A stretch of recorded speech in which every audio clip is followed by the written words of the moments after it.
Let's see what Endymon has to say about what Nintendo's doing. Oh, I know he's gonna sit there and be going in on them.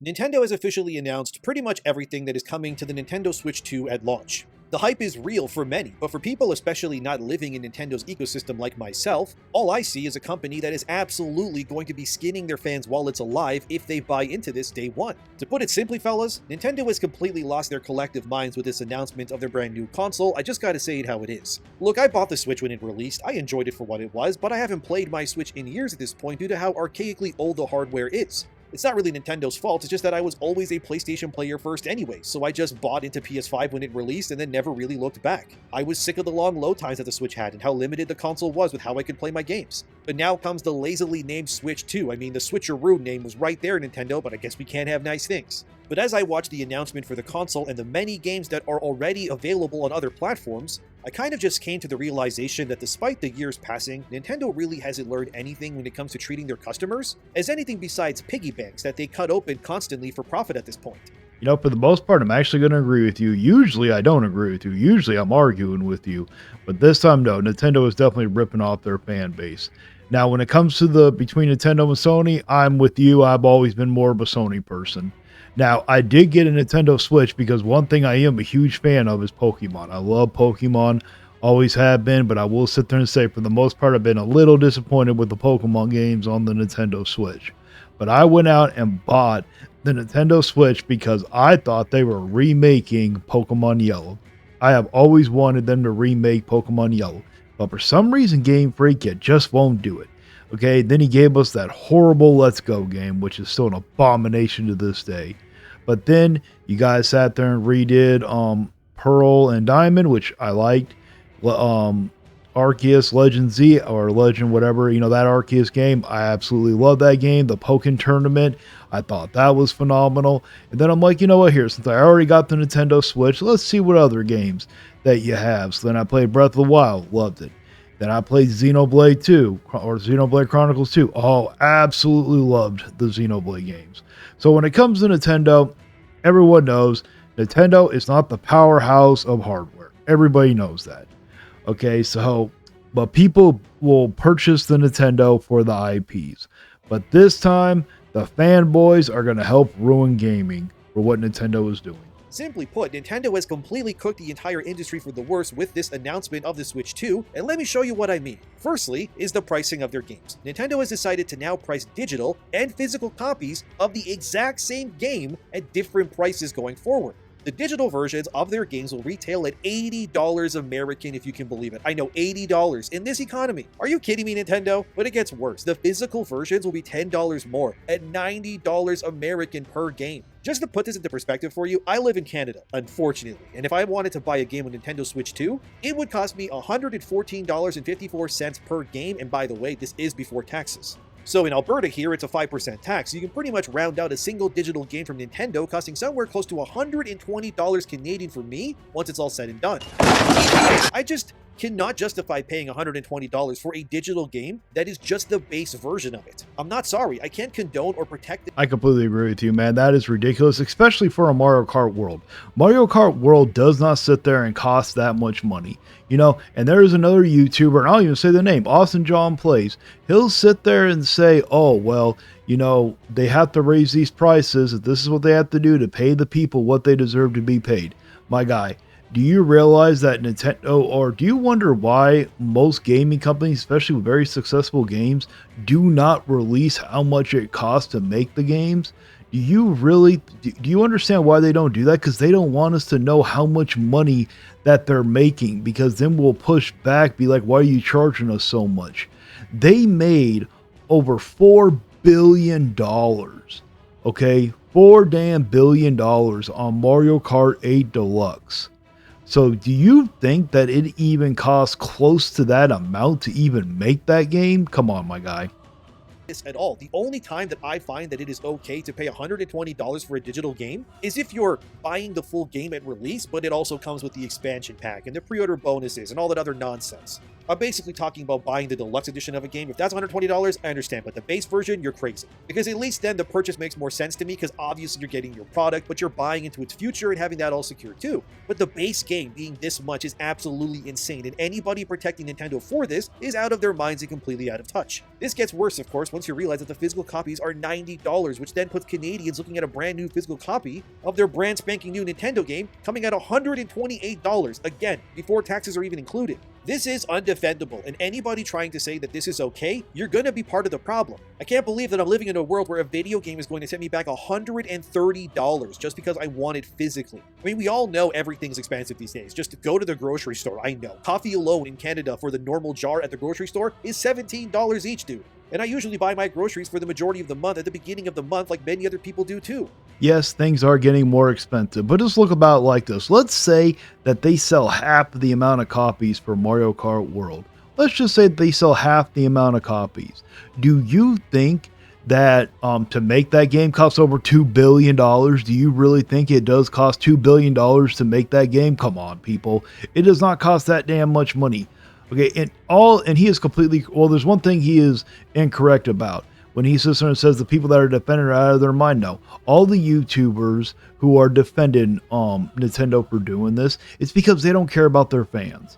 And I'll sit there and say, like Austin John Plays, and there's another YouTuber, I can't remember her name, but I'll have to look her up. Neither of them two care about their fans.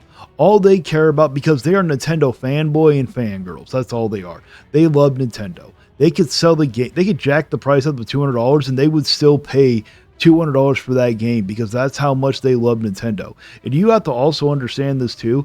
If you see a YouTuber sitting there saying, oh no, it is worth it, you need to buy it, you want to know why they're telling you that? It's because they don't really have to pay the full price for the game. It's either they're getting a review copy or they're writing it off on their taxes. Okay, here, I'm not speaking around everywhere around the country, but here in America, if you have a YouTube channel, you buy a game for the channel, you review it on the channel, you play it on the channel, guess what? You get to write off a portion of that on your taxes.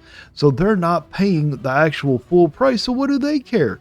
They're using you and helping Nintendo rip you off so they can keep, their Nintendo addiction alive. Dude, the day before I made this video, I did just that. My bill for the groceries that I bought was $530. And that's for two people, by the way. It's absolutely insane. And no, I didn't buy the entire store either. It's just that things now are insanely expensive. Factor in people having to pay rent or their mortgage, their gas and their car bills, or even public transit if you take that. Not to mention everything else you got to pay, especially if you have dogs like I do. These things start to add up. And out of all these things, you're being taxed, and then you got to pay taxes on top of the taxes you earn, which in Canada, you pretty much owe 1/3 of your entire earnings for the entire year in taxes. And every time I got to pay my taxes, I want to reenact the plot of V for Vendetta pretty much. So when I look at these games costing what they cost, I can't believe it at all. That Nintendo has the hubris to believe that people will want to buy these games for these prices is insane to me. It's an extra crazy considering many of the games coming day one to Switch 2 are mostly just ports of older games. Final Fantasy VII Integrate is coming to the Switch 2 day one, which is cool, but although we don't know the price of the game yet, I mean, this is Nintendo, guys, come on, they're really going to make players pay $80 American,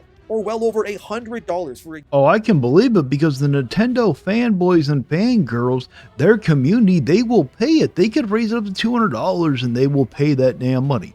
I stepped away from Nintendo for a long time. When the 3DS came out and I saw that things were getting expensive and the system just wasn't as good, especially like the PSP, I picked up the PSP because the PSP was far better than the 3DS ever was. I will still stand by that to this day. The PSP gave you so much value. Yeah, even though I was a Pokemon fan, I was like, nope, I stepped away. And I think this time I'm probably going to step away again. I'm really debating in my mind if I want to sit there, because the system itself, even though I will agree the system itself is overpriced, I don't think it's as bad. Because whenever it comes to gaming, most of the money you're going to spend is on the gaming stuff or the accessories. Those are the things you're really going to spend the money on. The gaming system, yeah, it might be expensive, but that, to me, that's just an investment, I guess, at that point for some entertainment. The video games, you sit there and look at all the big name titles. Oh yeah, just wait until a new Mario Party game comes out, $80. Just wait till a new Zelda game comes out. Oh, that's probably going to be $100 right there. Game that is 5 years old and is just being ported to their new console. Nintendo is obviously aware that these prices are absolutely insane across the board, considering in their home country of Japan at least, they are selling a region-locked Japan language-only version of the Switch 2. This region-locked Japan language supporting version of Switch 2 will cost $333 American, comparing that to the $450 American it costs for the Switch 2 that is being sold everywhere else. And you're probably wondering, why is the region-locked version in Japan cheaper? Well, let me tell you why, because the console that is cheaper can only play games in Japanese. This means this region-locked console cannot display the games you play on it in any other language. It is Japanese and Japanese only. So you're probably thinking, wait, what? Yeah, let me keep going here. So you see, the base Nintendo Switches you can buy in, say, America or Canada will, yes, be more expensive, because get this, it can display your games and menus and all of that in more than one language. So what is happening here is that Nintendo is charging more for the same console outside of Japan because your console can have its language settings set to English, Japanese, or who knows what else too. How in the holiest of hells is the language settings of a console somehow making it more expensive? It doesn't cost that much. Nintendo only cares about their fan base in Japan. That's why they're sitting there doing it. If they can lower it down to 330, they can do it for the rest of us. There is no reason why they can't. But for some reason, like you said, they'll sit there and do it for Japan. But no, fuck you, give me money to the rest of the damn world, which I don't know who they mostly get their sales from, but I'm pretty certain it's America. But for some reason, Americans are dumb. Now, I'm not going to continue reacting to this because I can sit there and go on and on about this, and I don't want this to be an hour-long rant. The thing is, please, people, if you're watching this, do not sit there and waste your money. Do not buy the game. Okay? Do not sit there and do the pre-order, because there's no reason to pre-order unless you're going to play Mario Kart. Unless you want to sit there and also get some of the older Switch games, I guess. But we need to send a message to Nintendo. Do not sit there. I know that people are going to pre-order, but definitely do not pre-order the Mario Kart World game. We all need to hold out, okay? And trust me, Nintendo's not going to go under. Nintendo's just going to sell it cheaper is all they're going to do.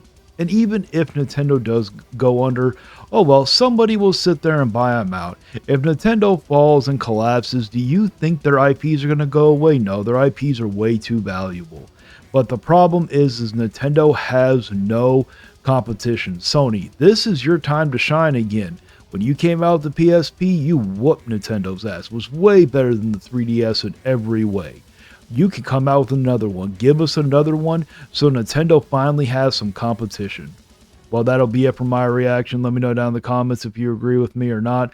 Please like, share, and subscribe. And until next time, stay vigilant.